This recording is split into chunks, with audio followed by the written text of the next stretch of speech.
videos. Even though some of the, when I say the other videos, I mean the Vimeo, the Daily Motion, the VO. There's about a dozen of them that we publish to. I only embed the YouTube one because that's the one that I want to become more popular. All right, I'm driving traffic back to YouTube. If the other ones take off, that's great. But I tend to use them for syndication. And if you're doing any sort of tutorial out there, I highly recommend using howcast.com, because you'll upload a video on howcast.com, and within 5 minutes, literally, it will be in the Google results. I've tested it. Yeah, HOWCAST.com. It gets into the Google results immediately. Yep. We're getting to that, Jeff. Thank you for asking. Also use your keywords in your description. It's really important that when you write your descriptions for your videos, that you're thinking about your keywords in the titles of the videos and actually in the description themselves. I usually put a link back to our site at the start of every description, even though that I'm not getting any link love from Google. I won't go into that because that's all about SEO. But it's a way for people to find out more about us. It's our home base, if you like. And I also put a Twitter account in that as well. The one thing that you should do is look for related videos about the topic that you're talking about. See what they're talking about. It's another form of listening, except it's probably quick stalking. But go and have a look for videos. If you want to rank for something in YouTube, do a search for that phrase. Look at the #1 result and have a look at the words they're using in their description and in their title. All right? And see if any of those can be used in your descriptions or titles. Don't just copy. And to give you an example of this, this was back in August. Google announced an update that was coming called Google Caffeine. And I did a video blog about it. And I went to Google Insights, and I usually get around 200 views in the first week of my videos. And this one got 1,000 in a day. What the hell? So I went into YouTube, and I had a look at Insights, and I looked at the related videos and the embedded player. You're absolutely right. And I wasn't actually looking at embedded player. I was just looking at where traffic was coming from, how people had discovered the video. And the majority of them had come from Matt Cutts' blog. And if you don't know who Matt Cutts is the Google guru. He is Google's senior engineer. He is God to everybody in the search marketing industry. And I was getting all these hits from Matt Cutts' blog. I thought, shit, what have I said?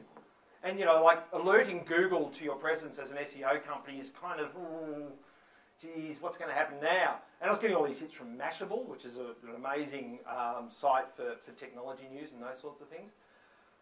Anyway, as it turned out, I went to this video, and I played this video because this was the only one that he had embedded on his site. I thought he had my video embedded on his site, but that wasn't the case at all. He had this video in which he was interviewed embedded on his site, and in related videos, when you get to the end of the video, Google Caffeine, because I put it in the title. So what had happened was people were watching the video on Mashable of Matt Cutts and on Matt Cutts' blog of him. They get to the end of the video, and then YouTube goes, oh, here's some other related videos to the topic you've just watched. I was #1. First one. Oh, bang, more about Google Caffeine. Yay.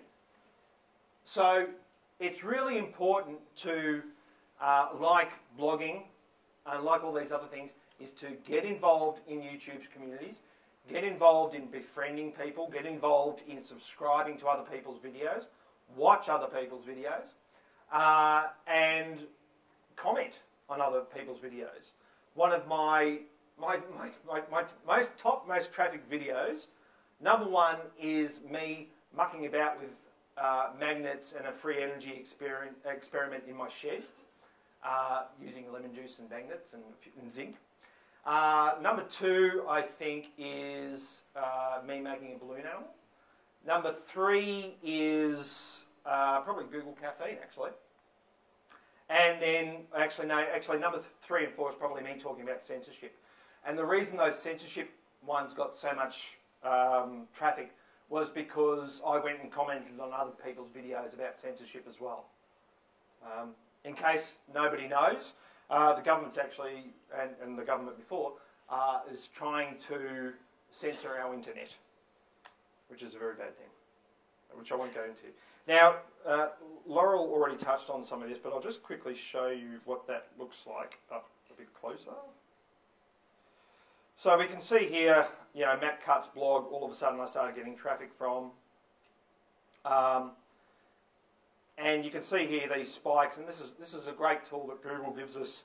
I say Google gives us because Google, in case you didn't know, YouTube's owned by Google, to show us where your traffic's coming from and at what point.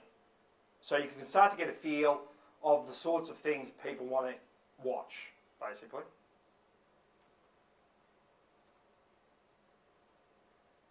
Okay, distribution. Yes, Jeff. Tube Mogul, definitely.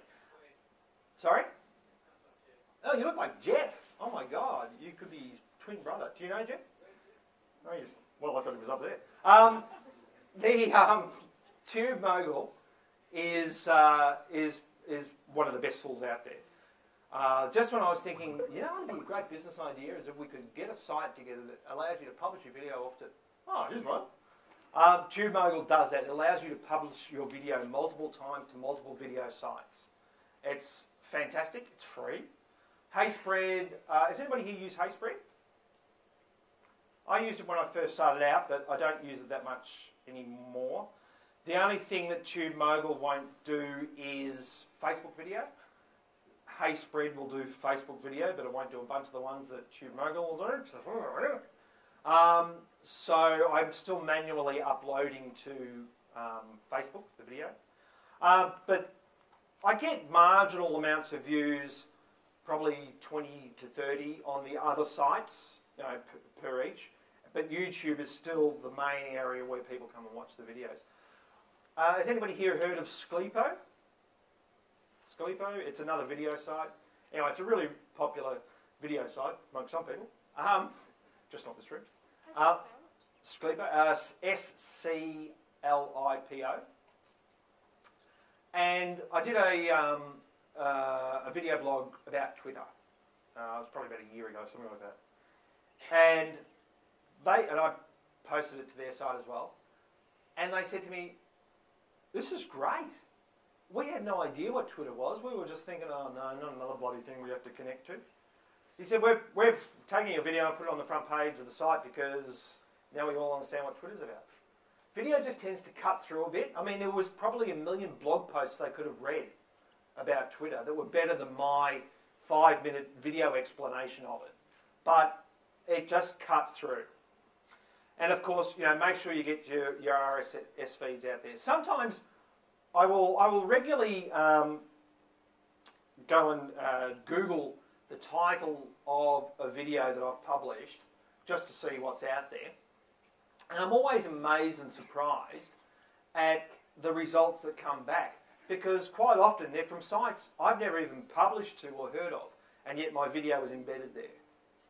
And they've just got, it's like RSS scraping for blogs. They're doing it for video, which is, as far as I'm concerned, go for your life. And one of the other things that that I learned from Darren Rouse too is this generosity of spirit of just telling people, giving it away for nothing. When I discovered Tube Mogul, I thought, good, I've got the edge. I've got the edge now. I can publish to everywhere. Then Darren Rouse comes out the following week and says, "Hey everybody, check out Tube Mogul." Oh, Darren! But what he does works. This thing of giving it away and telling people how to do it. I mean, my attitude towards the video blogging with what we do, even though it's really, really competitive, and you need, if you've got an edge, most people are going to keep it to themselves. But what I find is that if people can do this themselves, they'll get to the point.